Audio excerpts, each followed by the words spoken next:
A paz de Deus e de Jesus esteja conosco. Com alegria nos encontramos para nos fortalecermos com os ensinamentos de Jesus.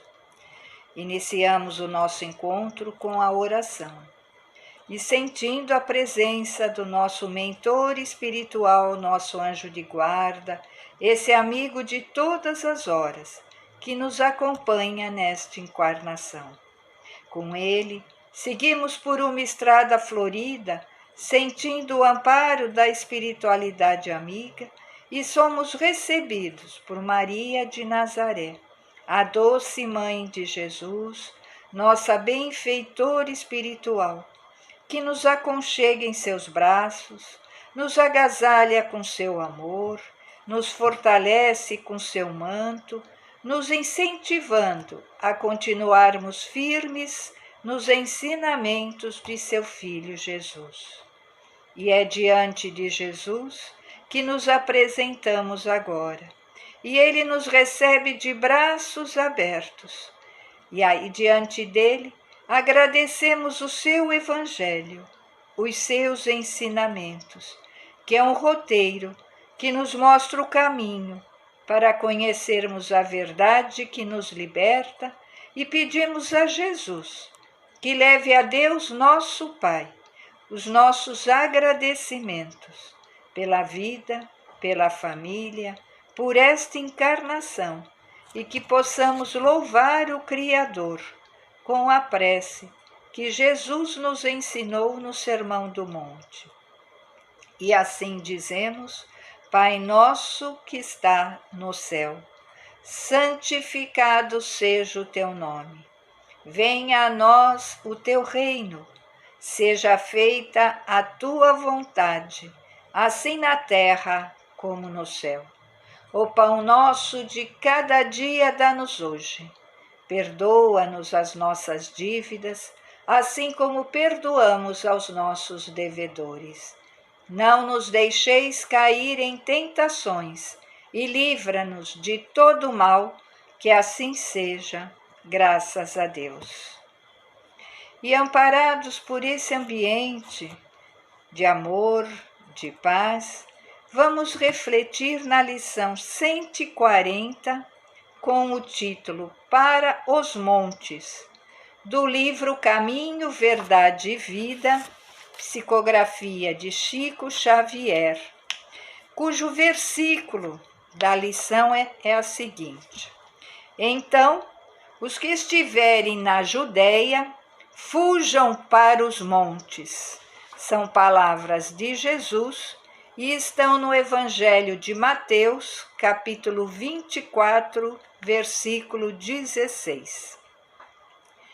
O Evangelho de Mateus foi escrito em 28 capítulos. E nesse capítulo 24, Mateus relata o sermão profético que Jesus fez uma semana antes da sua crucificação, em que ele falava da destruição do templo e o futuro dos tempos, com a transformação da terra para dias melhores.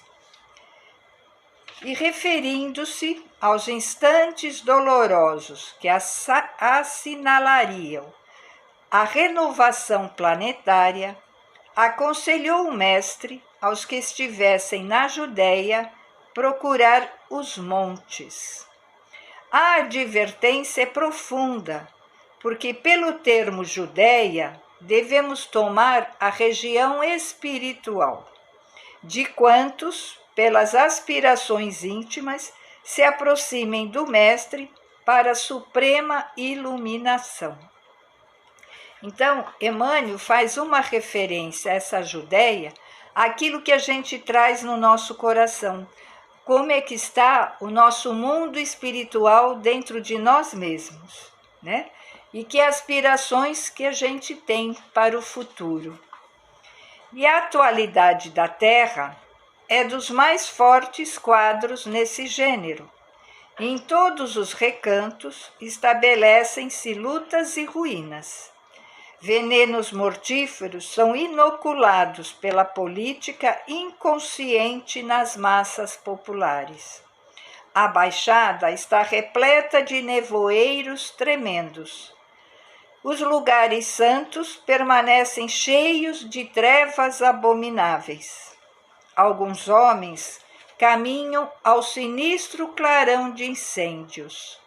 Aduba-se o chão com sangue e lágrimas para a semeadura do porvir. Então ele faz uma referência aí aos tempos atuais que estamos, essa transformação planetária, esse momento de grandes catástrofes, de pandemia, de guerras, em que o mundo, o planeta Terra, está vivenciando, ou vivencia nesses últimos anos. É chegado o instante de se retirarem os que permanecem na Judéia para os montes das ideias superiores. Então ele faz uma relação do nosso mundo atual, desse nosso momento no planeta Terra, ao mesmo momento em que Jesus convivia na Judéia com todas aquelas dificuldades da época de aceitação do seu evangelho e dos seus ensinamentos. E por tudo aquilo que os discípulos iam passar para conseguir levar a sua mensagem adiante. É indispensável manter-se o discípulo no bem, nas alturas espirituais, sem abandonar a cooperação elevada que o Senhor exemplificou na terra. Que aí consolide a sua posição de colaborador fiel, invencível na paz e na esperança, convicto de que, após a passagem dos homens da perturbação, portadores de destroços e lágrimas, são os filhos do trabalho que semeiam a alegria de novo e reconstroem o edifício da vida. Então, essa reflexão de Emmanuel, ela é clara para nós, que nesse momento pelo qual passamos, por todas essas situações, que a gente lembre do nosso mundo espiritual, que nós elevemos as ideias espirituais, os ensinamentos de Jesus que nos foi ensinado, que nós recordemos o amor ao próximo como a si mesmo, as lições de perdão, perdoar 70 vezes 7 cada ofensa, a resignação, de nos mantermos como discípulos de Jesus dos tempos de hoje, exemplificando o bem e a nossa melhor conduta.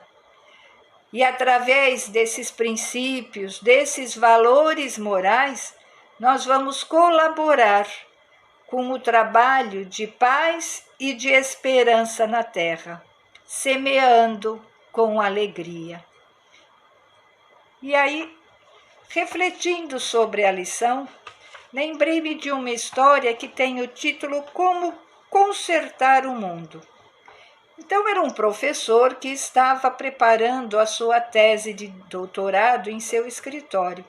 E o seu filho pequeno, de uns 5, 6 anos, estava por ali brincando com o seu carrinho e fazia um barulho danado que o estava desconcentrando. E a tese do pai era como consertar o mundo. E ele estava refletindo sobre essa questão. E o barulho da criança, do filho, estava incomodando nas suas reflexões.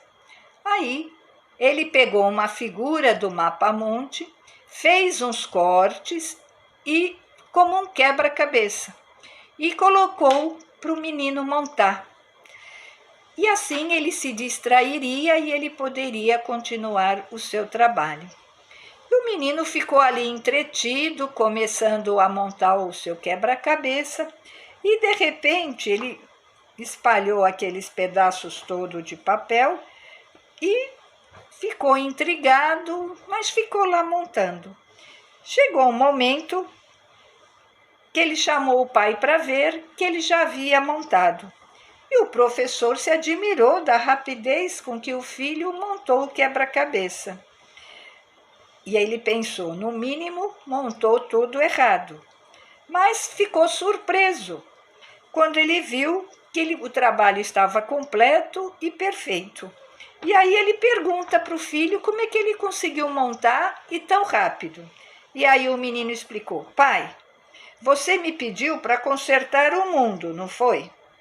Como estava muito difícil, eu virei ao contrário. E ao contrário era a figura de um homem. E aí eu resolvi montar o homem. Depois que eu montei todas as partes do corpo do homem, eu achei mais fácil consertar o mundo. Quando eu virei, a gravura estava completa do lado contrário e percebi que o mundo havia sido consertado. Foi fácil. E naquele momento, o pai entendeu que para consertar o mundo era preciso primeiro consertar o homem. E assim ele pôde concluir a sua tese. Então, para transformar o mundo que está à nossa volta, é necessário primeiro transformar a nós mesmos. Cada um de nós no esforço de nos tornarmos melhores. Foi esse o maior ensinamento deixado por Jesus no seu Evangelho, né? Que nós olhássemos para dentro de nós mesmos e nos ocupássemos cada um de si mesmo. Então, refletindo sobre essa lição durante toda esta semana e agradecidos a Deus e a Jesus por todas as bênçãos recebidas, nós vamos vibrando. Vibrar é desejar muito amor. E assim vibramos pelo planeta Terra, pelo bem universal, pela paz entre os homens. Vibramos por todos os lares da Terra, pelos lares coletivos, pelos nossos lares, pelos lares dos nossos entes queridos. E vibramos por nós mesmos, graças a Deus. Tenhamos todos uma boa semana, graças a Deus.